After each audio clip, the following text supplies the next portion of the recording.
So you're asking, how can I be so old and still good looking?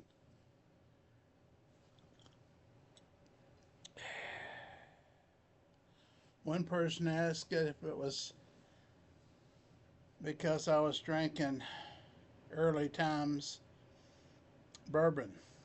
Did you know early times was a bourbon? Nasty. Or they asked me, did I was I vegetarian?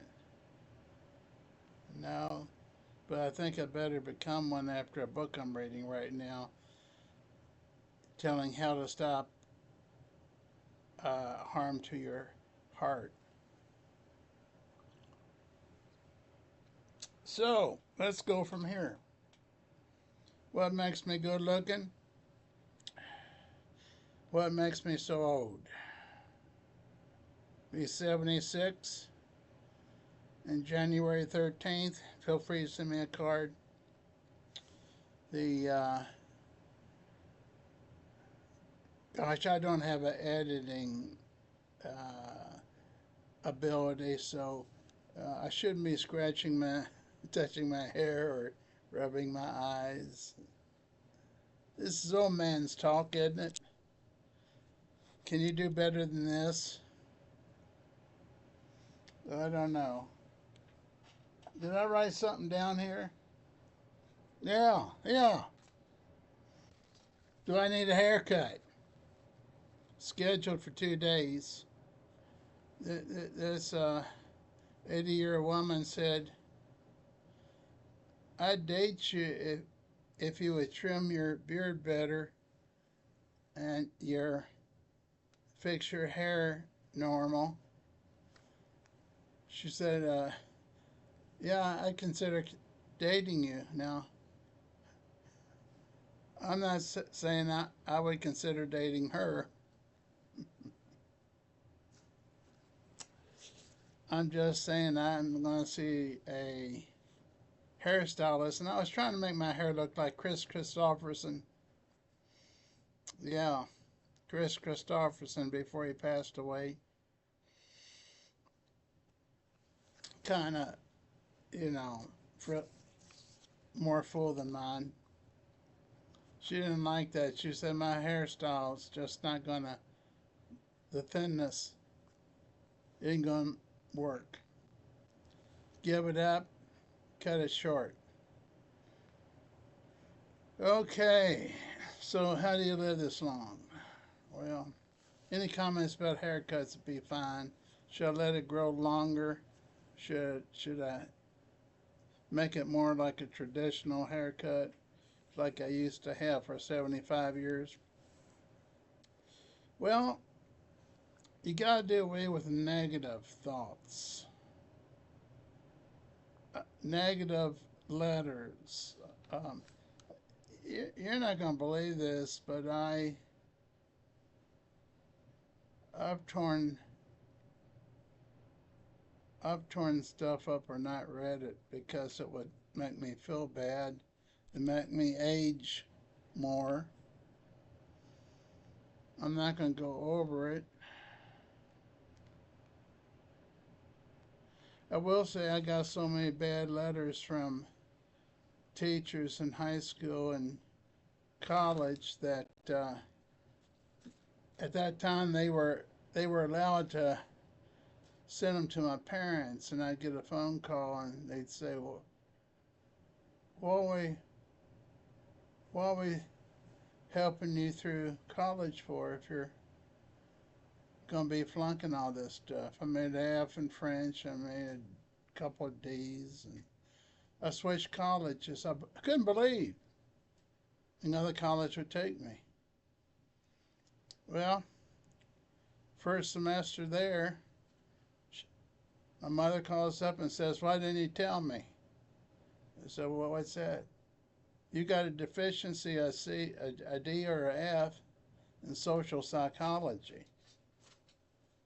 I said, "No, that's psychology and sociology were my majors." So I said, "She got me mixed up with someone else," which she did. But I got the phone call. Well, it was the next semester. It took me a while to learn how to study. I wasn't much of a student in high school. I thought if the teachers can't teach, I'm not going to learn. And the teachers couldn't teach. I had one take a physics textbook, hardback, and because I wasn't paying complete attention, he walked right around and just took that book and whacked me on the back of the head.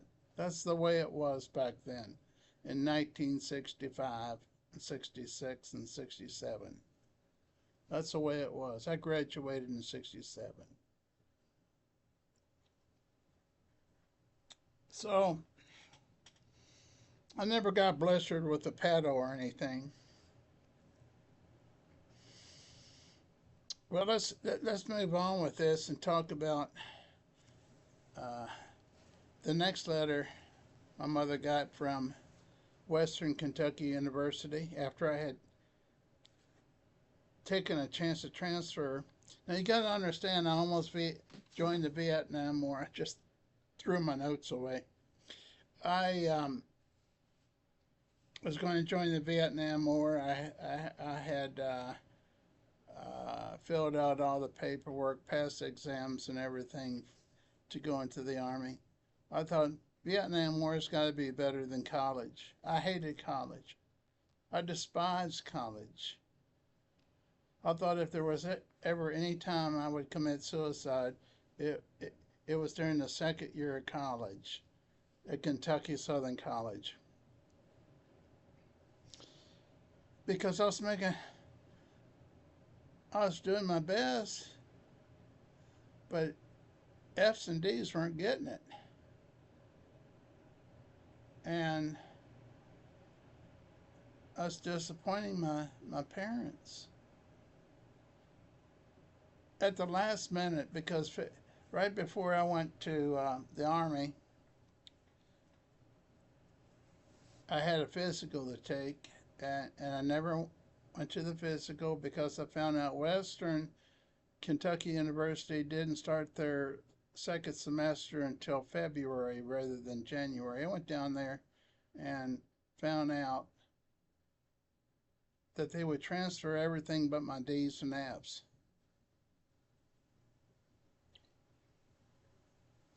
Well, that surprised me. Wouldn't it surprise you? So, about and that and it was that semester, first semester, my mother gets this deficiency, a D or F. I'm making a D or F in social psychology. And I just said, I think she got me mixed up with somebody else. She said, we're helping pay for this for you to fail out of another college. So, yeah. So I decided to do some work, and I worked in another state.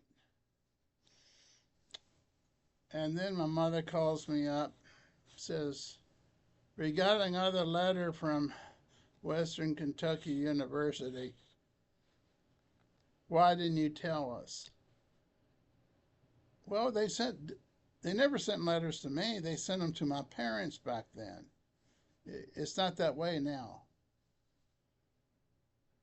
I said, oh my gosh. Here we go again. She said, let me read it to you. This is the president's office. Tells the name of the president. We want to congratulate you that you had a son that made straight A's and is on the president's list. And he signed his name. I thought, what? I was expecting D's and F's that semester. Hey, I wasn't a good student, okay? Because I couldn't read the teachers' minds. And when they asked stupid questions on test, I guess I must have given stupid answers on the test. That's the way it was till I graduated. And then I wanted to be a psychologist, and I went to University of Kentucky and was real proud to have a double major in psychology and sociology.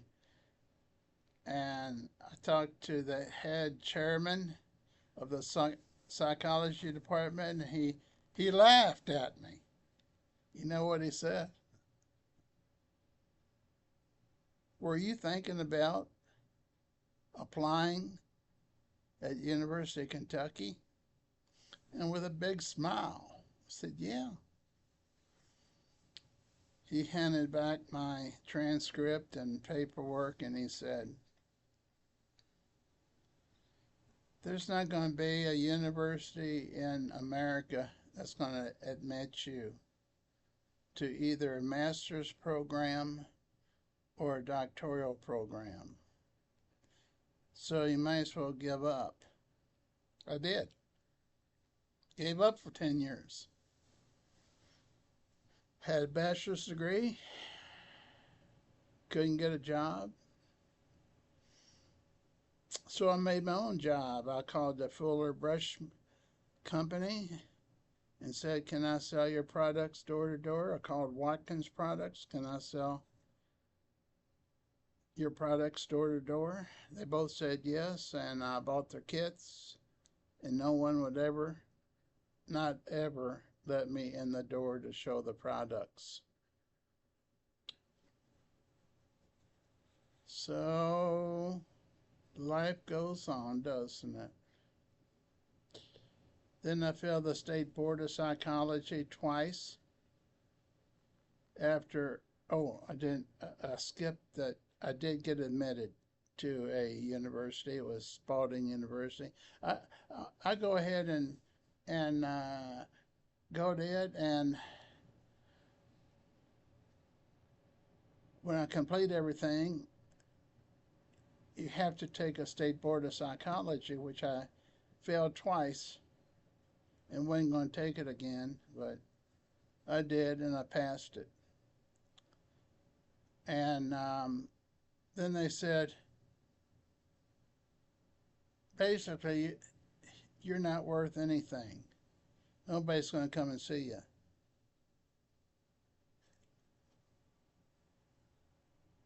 Why should they see you?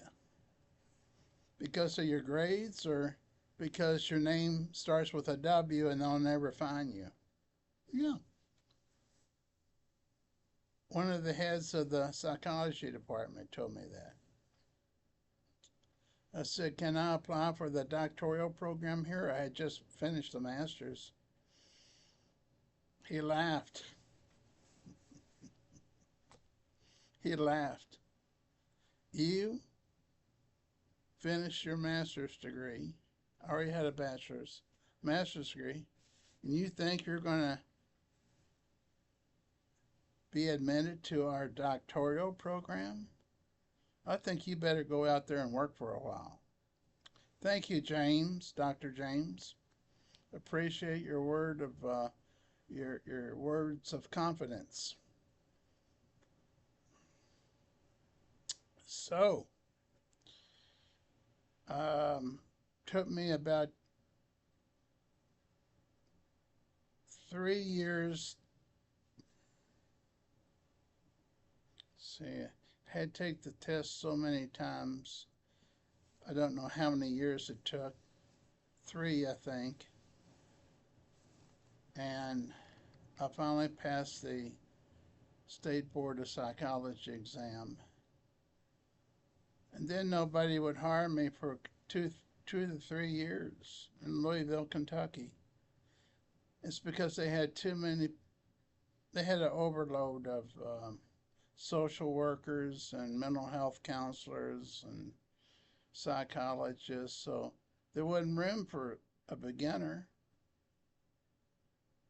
I didn't get a chance. Then I got the chance. Charter Hospital said they'd never hire me because I didn't have 3 years experience in alcohol and drug treatment. That's how that worked. They gave me my resume back, gave my credentials back to me. We're not going to, don't apply here. 1 year later, I get a phone call from the very person that said, here's your, here's your credentials back. We're not going to hire you. He said, would you like a job here? And that was the beginning of my career. The end of my career was when I came to Madison, Indiana, about 25 years ago, and established my own counseling center that saw possibly more people than the community mental health facilities. And I was the only one seeing them. And my specialty was trying to get people off of alcohol and drugs. And it remains, I'm still licensed, same licenses. I'm insured if you want to sue me for $5,000. I'm $5 million. That's $1 million a piece. So you gotta get 5 friends to sue me to get that $5 million. But I gotta do something wrong. Like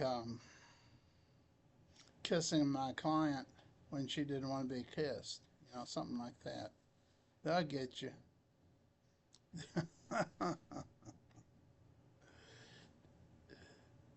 Oh, most of the people getting sued is sexual problems with their client. I don't want to say problems. It was sexual fun as far as they saw it.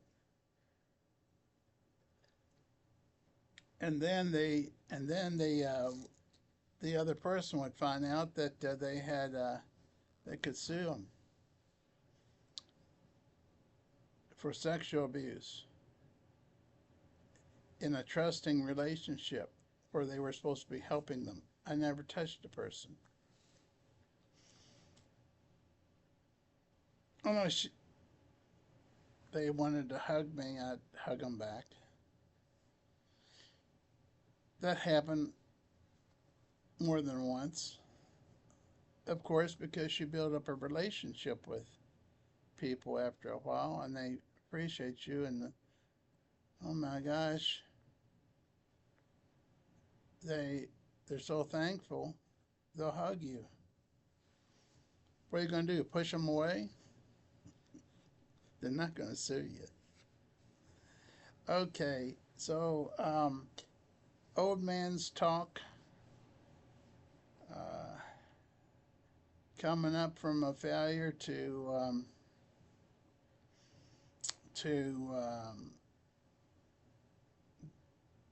I don't want to call myself a successful anything. I want to say I made it.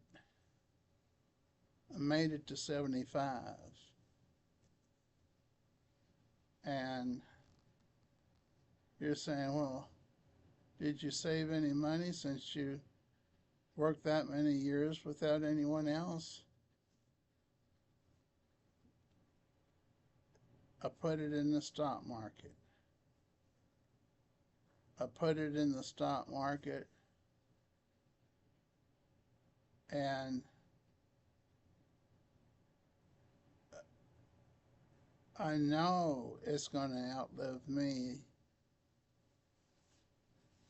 because it keeps growing higher and higher and higher and higher. Apple Apple made me not quite a millionaire. Apple computers. But right now I'm buying into Dell computers. I'm buying into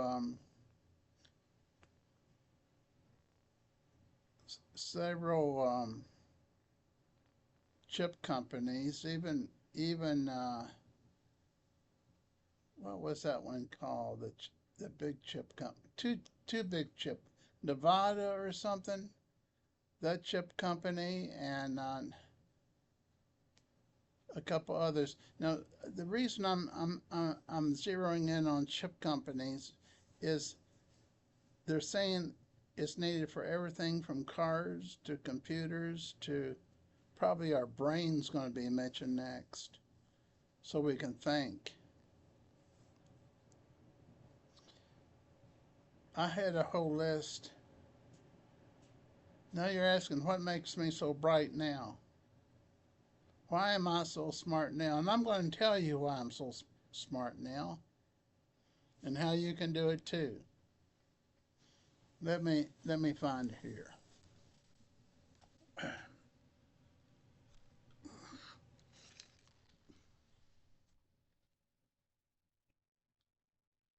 The magic pills.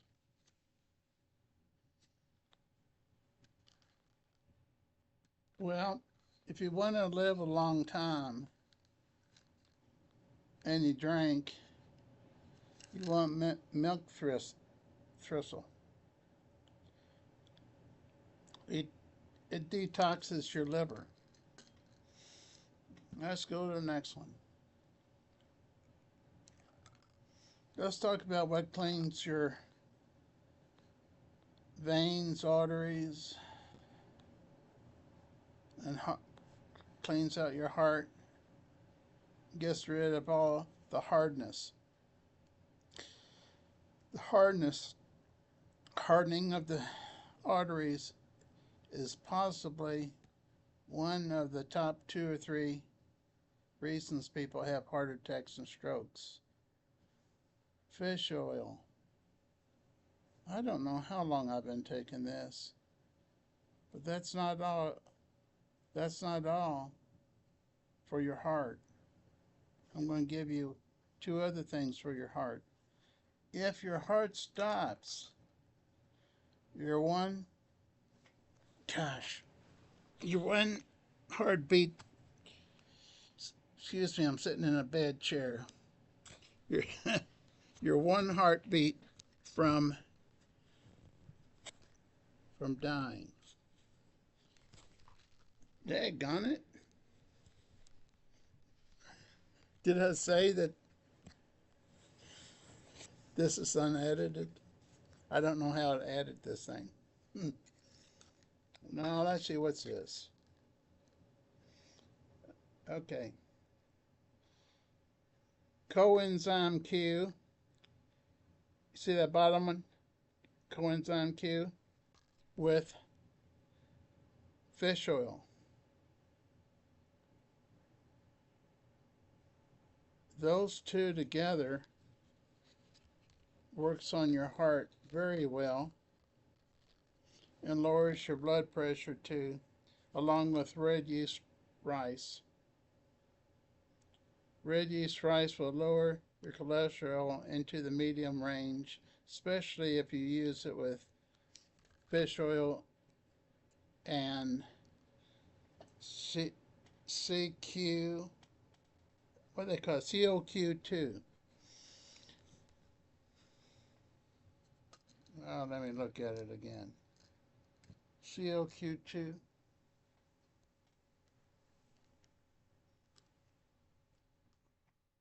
My memory tonight's kind of sliding because I've had a rough day at the doctor. Here it is again. C COQ10. You can look at it and write it down. The red yeast rice will lower your cholesterol, along with this, along with this CQ COQ10, but you want to add fish oil. Fish oil is the number one.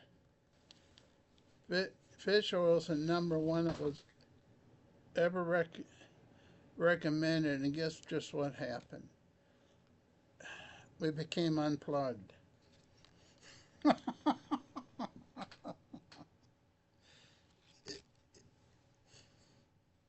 This thing, let's see if I have enough battery power.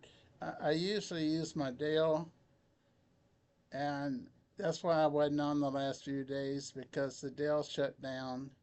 It says your battery power is 0 for making videos. So I don't know how